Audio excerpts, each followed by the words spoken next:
There are plenty of reasons to be excited, concerned, and curious about the Bills' safeties in 2025. So I'm breaking that down today on Locked On Bills.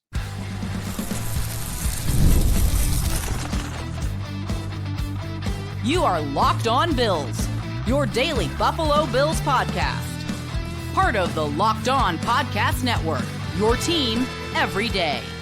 What's up, Bills Mafia? It's Joe Marino, author of the Herd Mentality Substack, co-host of the Locked On NFL Scouting Podcast, co-host of the NFL First Read Podcast, and I'm your host of Locked On Bills. Want to thank you for making Locked On Bills your first listen every day, and a big welcome and shout out to our everydayers. You know who you are. Those of you who never miss a single episode, I appreciate y'all being here very, very much. I'd also like to invite you to subscribe or follow for free on YouTube or wherever you listen to podcasts. We're part of the Locked On Podcast Network, your team every day. Today's episode is brought to you by FanDuel. Right now, new customers can get $150 in bonus bets when your first $5 bet wins. Well, folks, welcome in. Excited to talk Bills safeties with you here today on this episode. And after today, we will have gone through all the position groups minus special teams with this type of primer episode where we're exploring the reasons to be concerned, the reasons to be curious, and the reasons to be excited about that position group. So we focus today on the safeties, and I want to start with reasons to be excited. And the number one thing that I have written down is Shawn McDermott's history with safeties. I've talked about this a few times on the podcast, but I never really have explained it the way I probably should. Let me give you the resume for Shawn McDermott with safety development, which includes players with the Eagles, players with the Panthers, and of course, you know about the players with the Bills. But you go back to Philadelphia, Shawn McDermott's first job in the NFL, and the name that really pops there is Quentin Michael, who was an undrafted free agent that started one game over his first 4 seasons. He became an All-Pro under Shawn McDermott in his first season as the Eagles defensive backs coach. Now, there was other players that with Philly kind of sustained and elevated their level of play, but that's a big one, right? UDFA, first 4 years, 1-star All-Pro in his first year with McDermott coaching him. Go to Carolina, Mike Mitchell. Mike Mitchell was a second-round pick of the Raiders, started just 9 games across 4 seasons, comes to Carolina on a 1-year, $1 million contract on that prove-it type deal, was a week 1 starter for Carolina. He racked up 4 interceptions, 4 sacks, 8 pass breakups, 2 forced fumbles under defensive coordinator Sean McDermott. And that turned into a 5-year, $25 million deal with the Steelers the next season. And that's 2014. A 5-year, $25 million deal for a safety in 2014 was a ton of money, especially for a guy that the year before signed a 1-year, $1 million deal that started 9 games in his first 4 seasons for a different team.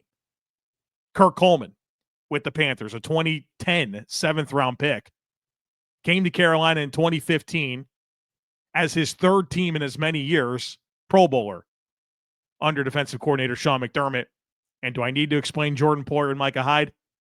Poyer, 2013 7th-round pick, started 10 games across his first 4 seasons on 2 different teams. We know what he did with the Bills right away, too. How about Micah Hyde, 5th-round pick, played out his rookie deal with Green Bay. Green Bay didn't even offer the guy a contract extension, turns into an all-pro with the Bills. The resume's off the charts. And I say that because we're looking for development from Cole Bishop, and we're excited to see where Taylor Rapp can go. But you got a guy here in Shawn McDermott that's got an unbelievable resume of safety development. So that's where I want to start, where my excitement comes from. Number 2 is Cole Bishop. And the thing that excites me about Cole Bishop, and we'll talk more about him, but just at a high level, we just went through all these guys that became big-time impact starters in the NFL. They're all low pedigree, late-round picks, UDFA, 7th-rounders, right, 5th-rounder, and Hyde. Cole Bishop's a 2nd-round pick that the Bills are willing to trade up for. Didn't have to. But there's a pedigree here that's more significant than a lot of the players that have become really outstanding starters under Sean McDermott. And so Cole Bishop, tremendous size, tremendous athleticism, I go back to the player I watched at Utah. I thought he was really good in low alignments where he can, play downhill, make tackles, aggressive player, really good man coverage player over tight ends. I didn't like him as much in deeper zone coverage, but that's okay. I think that's where Taylor Rapp complements him well. I don't think you want Cole Bishop to be your middle of the field center fielder, right? This is a guy that you want to play in lower alignments and play more shallow zones and play man-to-man versus tight ends. There's a lot that he can do for your defense. And obviously, year one was a bit of a roller coaster. Hopeful that he can come in and start. Didn't really work out. He missed a bunch of time, missed really all of training camp and preseason, puts him behind the 8 ball. Then the next thing you know, he's got to start against the Texans and was horrible, right? Tough circumstances, but he got more and more playing time, almost 500 snaps throughout the course of the year, including, starting in that AFC Championship game. And I thought he went from, oh my goodness, I don't think this guy can function, to, okay, all right, he's at least serviceable. You think about the context of the year and realize that there were some challenging circumstances. And I'm excited to see what it looks like going into this year, where his entire offseason is about playing safety for the Bills and knowing the playbook, and has a year of foundational experience under his belt. I'm excited to see what he can do this year. Number 3 is Taylor Rapp. And I gave Taylor Rapp a lot of love in the episode I did last week on underappreciated members of the Bills. And Taylor Rapp comes in. He's obviously part of the succession plan for Poyer and Hyde. Has certainly been guilty of some friendly fire that have injured some of his own teammates, but there's a lot to love about Taylor Rapp. First of all, the tackling. I think he's the best tackler on this defense. Maybe Christian Benford is, but those are 1 and 2 in terms of tacklers. Probably one of the better tackling safeties in the league. You can probably think back to several plays where he made a huge open field tackle that it looked like the other team was going to score, and they didn't, and instead they settle for 3, or the Bills get a takeaway or something like that. His missed tackle rate under 5% each of the last 2 years. In fact, last year, 3.6%. It's always very good throughout his entire career. This guy's come up with some big ball production as well. Big playoff interception against the Ravens. Opening drive interception against Kansas City in the regular season win. The game-sealing interception versus Miami in 2023 in Week 18 to win the AFC East. I mean, this guy's made some huge plays in the ball. And, I mean, this team is obviously at its best when Taylor Rapp is on the field. We'll talk about that here in a little bit, but think about some of those games he wasn't available for. Houston, Detroit, Kansas City in the AFC Championship game. The team's a lot better when he's available. And he's a very economic player. He's entering year 2 of a 3-year, $10.6 million deal. Taylor Rapp is the 43rd highest paid safety in the league. So I'm excited for him year 3 with the team. The coaching speaks very highly of him and what's on his plate. I think he's in position to have his best season. And then lastly, under reasons to be excited, it's the elevated depth. And we'll talk about it more. I think there's some great battles here to get into. But when I think about Damar Hamlin returning, Cam Lewis returning, but then you also add a Derek Forrest in free agency who's, I don't know, kind of smells like a Micah Hyde, Jordan Poyer, Kurt Coleman, Mike Mitchell, Quentin Michaels situation. Kind of overlooked, flashy, gets a chance. We'll see. I liked him a ton coming out of Cincinnati. We'll talk more about him later. Jordan Hancock, day 3 pick, size, athleticism, versatility. Those are players that can really challenge your depth with guys that have exciting physical attributes for a coaching staff that's very good at developing defensive backs. So I'm excited about those additions and how they can elevate and challenge the depth at safety. So to recap, reasons to be excited. McDermott's history with safeties is off the charts. Cole Bishop year 2, Taylor Rapp year 3 with the team, and the players brought in to challenge the depth. A lot to be excited. A lot to be concerned about as well, which we will unpack here on the other side of it. Folks, be sure to stick with me. Summer sports are in full swing, and whether you're all about baseball under the lights, golf on the green, or high-stakes soccer action, FanDuel is the best way to make every game even more exciting. You're already following the action, so why not make it a little more thrilling? With FanDuel, you can get in on the game while your friends are getting sunburned at the beach. I've been using FanDuel to track my favorite matchups, and the app keeps it fresh with new daily promotions and fun ways to bet. I love logging in each day and seeing which profit boosts are available, whether it's on tennis or sometimes you can get some soccer ones. I've really been taking advantage of a lot of the Major League Baseball same game parlays, a lot of 30% profit boosts. So makes everything a little bit more exciting as we're trying to kill time until football gets here. And speaking of football, all the football futures bets are out there. If you want to get on the over-under for win projections or how many yards a player is going to get, it's all there. Of the awards, they're all there on FanDuel. And there's some stuff for the Bills that I like. They have the Bills at plus 360 to win the AFC. That's a good payout if that happens. I think it could. How about Josh Allen, plus 135 to throw 30 or more regular season touchdowns? I think that could certainly happen. And this one's spicy. Khalil Shakir, plus 270 for 1,000 receiving yards. So check it out. If you're new to FanDuel, new customers can bet just $5, get $150 in bonus bets if your first bet wins. So open the FanDuel app today or visit FanDuel.com/lockedon to get started. All right, let's do the opposite of what we just did. We just gave you the reasons to be excited. Now I want to give you the reasons to be concerned. And number one is the unknown element with Cole Bishop. I think we at least know something about him. He played almost 500 snaps and started a handful of games last year. So I think we got an understanding of what the floor is, right? Hopefully that's the worst version of Cole Bishop that you'll ever see, but you are counting on development here. You're counting on him to take those steps, and you just don't know. I guess the good news is you do know what Damar Hamlin is, but I think we all want Cole Bishop to be that guy that starts next to Taylor Rapp. We can tell through what he's said, what the coaches have said, that grasping the system has taken time, which I don't think is unusual for a rookie, right? It's not like all the other guys that I talked about with McDermott's history of development. They at least had a foundation of playing in the league for a number of years. Cole Bishop comes in as a rookie.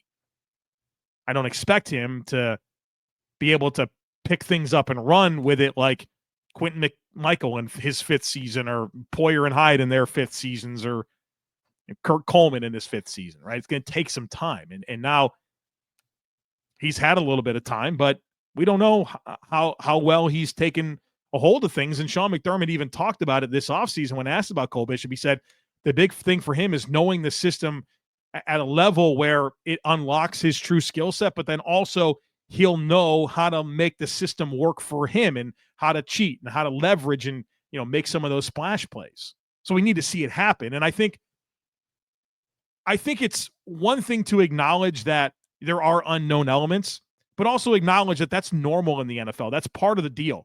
I hear people say hope's not a plan. Yeah, it is. In the NFL, it is. All the time, you are putting players into situations that they've never been in and hoping that they can be really good. That's literally all the time. You sign players, you draft players that have never played for your team, and you hope that it works out. Now, there's a lot that goes into that. But yeah, hope is a plan in the NFL. And you are hoping that Cole Bishop in year 2 takes a major step, just like you were hoping when Terrell Bernard was inserted into the starting lineup that he could be an answer, or Spencer Brown when he stepped in at right tackle, or whatever player. So I'm curious to see where that goes. It's a reason to be concerned, but also simultaneously a reason to be excited. Number 2, under reasons to be concerned, is Taylor Rapp's injuries. And just like we talked about with Christian Benford earlier this week, unfortunately, Taylor Rapp hadn't been around the last 2 years for that elimination game when the team needed him. And I've been very critical of Sean McDermott's defenses in these elimination games. He deserves it. He's also not really had a healthy unit. He's always been without Benford or without Rapp or without Micah Hyde or without Von Miller or without Tre'Davious White or without Matt Milano, or you got to play the Chiefs and you're calling A.J. Klein out of retirement to come play because Terrell Bernard can't go. I mean, there's been a lot of injuries. Remember the Bengals loss? I mean, multiple defensive linemen not available. So it'd be nice for these guys to be ready to go in these huge playoff games, right? You know what I'm talking about. You felt this. It's here we go again. 2023 calf injury. He makes that amazing play to win the AFC East, picks off Tua, injures his calf, and then he missed 2 games, which included the playoffs. 2024, last season, he missed 3 games with a neck injury. Then he has the injury against Baltimore that keeps him out of the AFC Championship game. I think that was a hip or a back, something like that. Also missed the Houston game with a concussion. There's been a lot of one-offs in his career where he's just missed some time. And unfortunately, the timing has been horrible for the Bills. A team is clearly at his best when Taylor Rapp's available. I mean, think about the games he missed last year. Houston, yikes. Detroit, yikes. The Bills won that game, but they gave up a ton of yards and points, 40-something points, right? The first Patriots game, remember the Bills defense kind of struggled with Drake May? Rasul Douglas or was it Kyrie Elam was getting cooked by freaking Keyshawn Butte? Probably be a little better if you had Taylor Rapp back there. And of course, he missed the AFC Championship game against Kansas City, and we saw how bad the defense was to start that game. You got Damar Hamlin having to play man coverage in the slot against Xavier Worthy. Like, what is going on here? I mean, yeah, I'm frustrated with McDermott's defenses too, but do you think he'd like to have Benford and Rapp in the secondary and not have to play Kyrie Elam and Cole Bishop and Damar Hamlin in those types of snaps? Sure he would. Think he'd like to have Terrell Bernard 2 years ago? Yeah, I bet he would. So yeah, Rapp's injuries concern me. And then lastly, under reasons to be concerned is just generally the floor versus the ceiling choices that the Bills are going to have to make. They're notorious, especially on defense, for preferring the floor versus the ceiling. And maybe they haven't had as many real opportunities to pick the ceiling where they've kind of like, oh, this guy presents a reasonable floor, you roll with it, right? But this year, that's not the case. Where I look at 3 different decisions that the Bills have to make. And obviously these battles have to play themselves out, and it has to be close enough, right? Or whatever. You know, it can't be like, okay, this guy can't play, but yes, he does have the better ceiling versus this guy is okay, but he, doesn't have as much ceiling. Cole Bishop versus Damar Hamlin for the starter opposite of Taylor Rapp. I hope that Cole Bishop has every opportunity as the higher ceiling player. Damar Hamlin certainly has a higher floor. He's been the primary starter 2 of the last 3 years at safety. The ceiling is with Bishop. I want to see him play. And so step 1, if that happens, then you have Damar Hamlin versus Derek Forrest for a roster position. Maybe there's a world where they can keep both, but if they can't, I'd love to see the higher ceiling player and Derek Forrest get the opportunity. How about Cam Lewis versus Jordan Hancock? I hope that Jordan Hancock gets those opportunities. I think these are micro deposits into how your team can have more ceiling, more athleticism, create your own luck, have more dynamic players on the field more consistently. The athletic discrepancy between Bishop, Forrest, and Hancock compared to Lewis and Hamlin is significant. Play the younger, bigger, more dynamic athletes. So to recap, reasons to be concerned, it's the unknowns with Bishop, it's Taylor Rapp's injuries, and it's my concern that the Bills won't opt for the ceiling over the floor. All right, reasons to be curious coming up next, where we'll kind of flesh out a lot more of the conversations surrounding Damar Hamlin, Derek Forrest, and Cam Lewis. We'll do that here next, folks. Be sure to stick with me.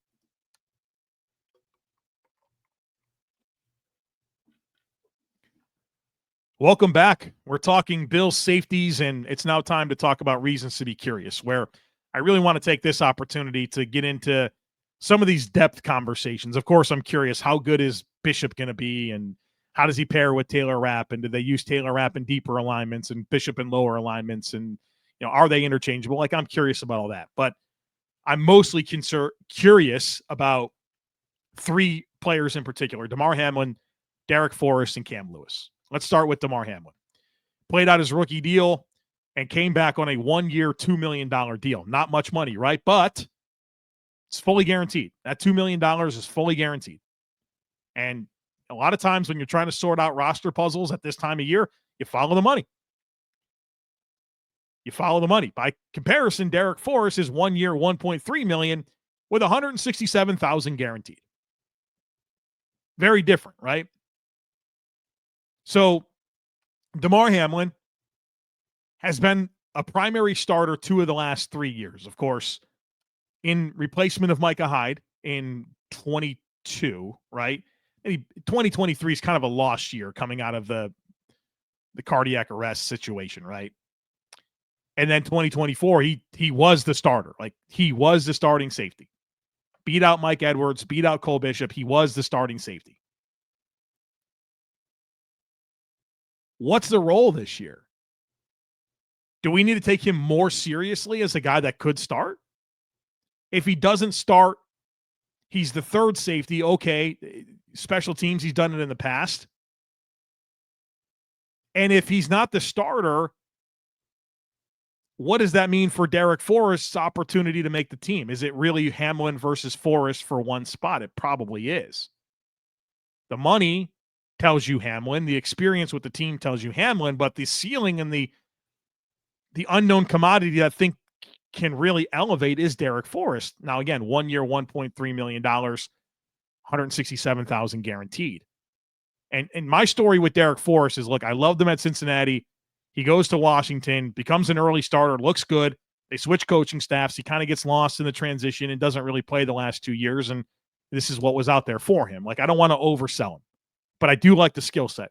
Very explosive player, physical player. I think he's got good ball skills. I think there's a lot of versatility with him. Again, I don't want to oversell him. I mean, this guy had a chance to go to a lot of different teams, and he came to Buffalo on that deal. And he didn't convince that coaching staff in Washington to utilize him or keep him around. But, I mean, look, we'll get a chance to see it. We'll see him in camp. We'll see him in preseason games. And if it's close, I hope they pick Forrest. I really do. I'm curious about that. Which then gets me to Cam Lewis. I struggle a little bit to see the path for him to make this roster. And I know it's a little crazy because he's made it the last 2 years. He's played in every game for the Bills in the last 2 seasons. But what was the point of drafting Jordan Hancock if it wasn't to supplant Cam Lewis on this roster? Cam Lewis can be released for $1.8 million in savings. That's something, right? Now, again, been with the team since 2019, played every game the last 2 years, 4th most special team snaps last year, had gunner reps, played 350 special team snaps the year before. Like, I get it. But let me ask you this. If the Bills were to release Cam Lewis, he would not need to clear waivers. Would another team sign him to their 53-man roster? Would they do it? I don't know. Like, he's small. He's not very athletic. He's a guy that's, through grit and hard work and showing versatility, convinced the Bills to keep him around. Like, that doesn't copy paste to another team. And if he has his choice of practice squad, he's going to pick the Bills. So I don't really get nervous about that one. Like, okay, you release Cam Lewis, you save your $1.8 million, and you bring him back on the practice squad. Worst case scenario, you don't get him back on the practice squad. Okay. Why did you pick Jordan Hancock for this, right? Cam Lewis was the dime defensive back last year. Well, that's exactly how Jordan Hancock profiles as the way bigger, way more athletic, younger player. I'm just not going to lose any sleep over Cam Lewis making this team or not making this team. But I want to see these more dynamic, younger players get these chances. Now, is there ways that you can keep them all? Like, yeah, there is, but then you have to do some things differently with your roster construction that I don't know will happen. We'll have to sort out. Pretty exciting, though, because to me, it's all good. I think you have good competition for safety, too. I think you have good competition for the depth. That should bring out the best in these guys. You got youth, you've got vets. You got guys looking to prove it that sign a free agent deal. It's a good makeup of a room. Now let's see it play itself out. Let's make the right choices and hopefully establish a safety tandem that can be relied on for a long time. Hopefully that's Taylor Rapp and Cole Bishop. So there you have it. Reasons to be excited, concerned, and curious about the Bills' safeties in 2025.